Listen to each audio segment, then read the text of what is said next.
Welcome, Algebra 2 class, to Chapter 10.1, Right Triangle Trigonometry. The first thing we're going to do over here, I'm just going to have a seat over here. I hit my toe!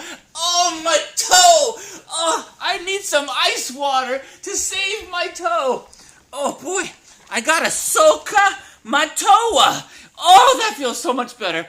I have to SOH-CAH-TOA. All right, so let me get started on this thing. So first thing we're going to do, ow, boy, that really hurt. So I'm going to start right here on a right triangle. A right triangle means that we have a right angle in our triangle. And what we're going to do is we're going to say that there's a relationship between the sides, the ratios of the sides. So for example, if you're looking at angle A right here, and you happen to go straight across, it's a little a. If you're looking at angle B, capital B, goes straight across, it's a little mini b. And then C and the side C. So sides are in littles and the angles are in bigs. So what we're going to do is we're going to say the sine of angle A. It's just the relationship of angle A to the sides. The sine of angle A is the opposite side over the hypotenuse. The opposite side is little a. The hypotenuse, that's the longest side, is C. So just say A over C. A over C. That's sine, opposite over hypotenuse. Well, cosine's definition is adjacent over hypotenuse. So you look at the adjacent side. That means next to, right? And so you look at the next to angle A. This is B. You see, next to is never the hypotenuse. Never the hypotenuse. Next to is always the one next to it, but not the hypotenuse. So it's going to be B over C. B over C. It's the adjacent over the hypotenuse. And then the tangent, that relationship is the opposite side over the adjacent side. The opposite side is going to be A, the adjacent side is B. So A over B, opposite over adjacent. And the way you can remember it is SOH-CAH-TOA. You can SOH-CAH-TOA in the ice water. Do you get it? Because that's why I didn't actually fall. Some of you guys thought I actually fell down and hurt my toe, but I didn't. I SOH-CAH-TOA. SOH-CAH-TOA, right? If you can remember that relationship, you can remember all of your sine, cosine, and tangent responsibilities. By the way, I don't know if you happen to know, did you know, okay, that there's over 700,000 words in the Bible? Yeah, bet you didn't know that. Well, let's keep on going. So, remember, SOH-CAH-TOA. Don't forget SOH-CAH-TOA. You got to have that. Starting with example 1. In the book, chapter 10 is this 10.1? 10.1. All right, here we go. So it says, find the sine, cosine, and tangent of angle S. Well, angle S is up here this time. So the sine means that it's going to be opposite over hypotenuse. So you go across the opposite side is 12. The hypotenuse is 13. So sine is opposite over hypotenuse, which is 12 over 13. That's the answer, 12/13. The cosine is the adjacent over the hypotenuse. So you go to the adjacent side. Remember, we're up here at angle S, so the adjacent is never the hypotenuse. It's always the one next to it, and it's going to be 5 over the 13, adjacent over hypotenuse. And then tangent is opposite over adjacent, so you go to the opposite side, 12, the adjacent side, 5, so 12 over 5. And you can do the same relationships, but with this angle over here, angle T. So you can go sine, opposite over hypotenuse, but the opposite of this one, go opposite all the way across, 5, and then the hypotenuse is 13. You guys get the idea? So cosine, adjacent over hypotenuse. The adjacent side is a 12, the hypotenuse is a 13, and so on. You're going to have to memorize this. You're going to have to memorize SOH-CAH-TOA, right? SOH-CAH-TOA. You got to remember it. SOH-CAH-TOA. Don't forget. You have to know it. Next, are we ready? Whew! Did you know, boy, I'm telling you that this coronavirus thing, keeping us at home, is causing my hair to grow out. And so I meant to keep this on, because that would have been a funnier joke than to put it on right now. But we're going to put it on right now, and then, boy, this coronavirus has made my hair really grow out.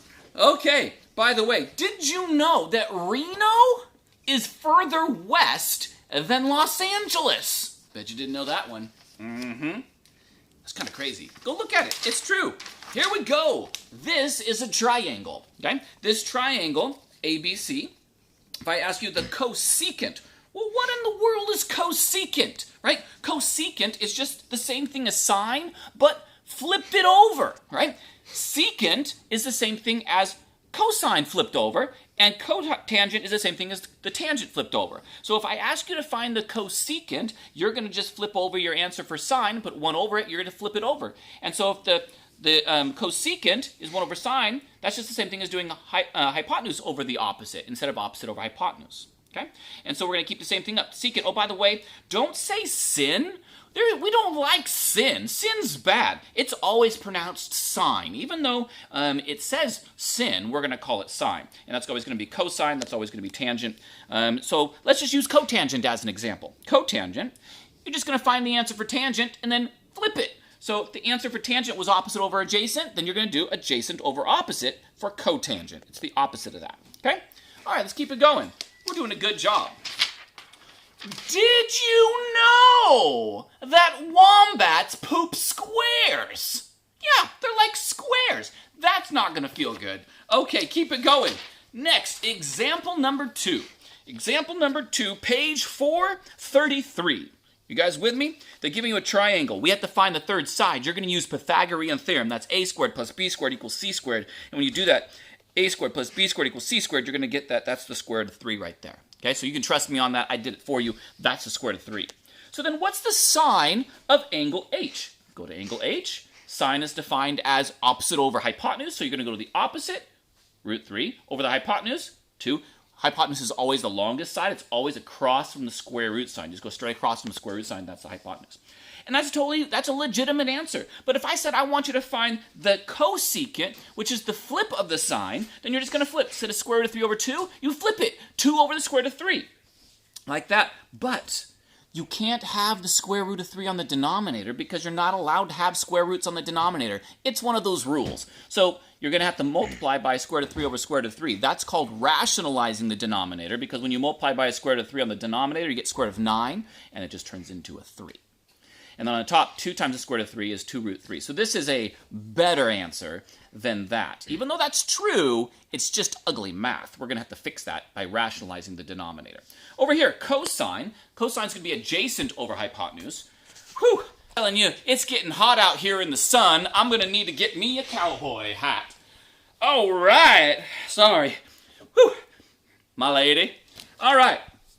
So we're going to do cosine. Cosine's adjacent over hypotenuse. So you're going to do, I'm at H, so I go to H. My adjacent side is the 1. Remember, it's never the 2, never the hypotenuse. So you're going to do 1 over my hypotenuse, which is 2. So you're going to do 1 over 2. That's the cosine. But if I wanted the secant, you're going to flip it over. You're going to flip it over. So you're going to flip it over, and it'll be 2 over 1. Totally legitimate. That's going to be the secant.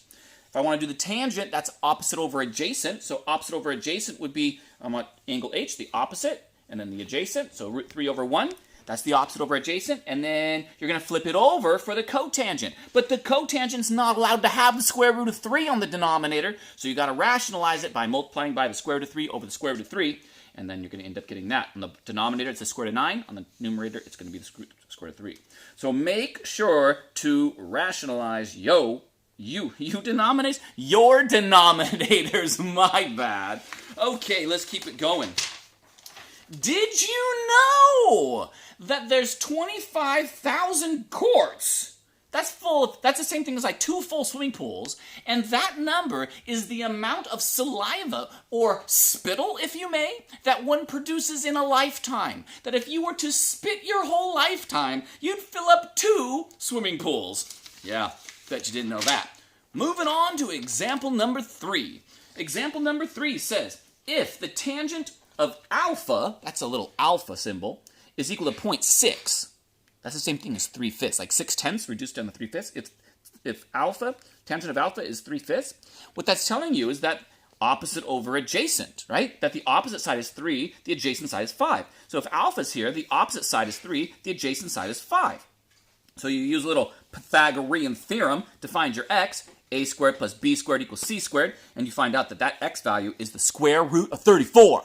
Okay? So now you can take that and you can plug it in for your sine, cosine, and tangent. The sine, if you know that's the square root of 34, you can do opposite over adjacent. I'm sorry, my bad. Sine is going to be opposite over hypotenuse, right? So you're going to see opposite over hypotenuse. Okay? So 3 over square root of 34, which is not legal because you can't have a square root on the denominator. So we rationalize the denominator by multiplying by the square root of 34 over the square root of 34, and you end up getting this mess, which if you get it as a decimal, that's 0.5-ish. Same thing for cosine. It's adjacent over hypotenuse. Got to rationalize it to get your 0.86. Cosecant. Well, couldn't you just take your sine and flip it over? That's the definition of cosecant. And that's going to be 1.94. And so on, secant and cotangent. So I think you guys are getting the idea. You can always go read the lesson by yourself and make sure. The last example we're going to do here is going to be example number 4, which is going to be using a calculator. The only thing you need to remember is to put your calculator mode into degrees. It's got to be in degrees. If it says it's in radians, no good. You got to go to the mode button and make sure it's in degrees, otherwise it won't work. So then just put sine, hit 60, hit enter, you should get 0.866. Tangent of 22.6, you just hit enter, and you should get the right answers down here. How do you do secant? There's no secant button. Well, what you do is you do the cosine, and then you flip it over, because secant is flipped over of cosine. And I think that pretty much does it. I think I'll go ahead and send you out with a little ditty I wrote here this morning. A minor, A minor, A minor. Yeah! Okay, let it out!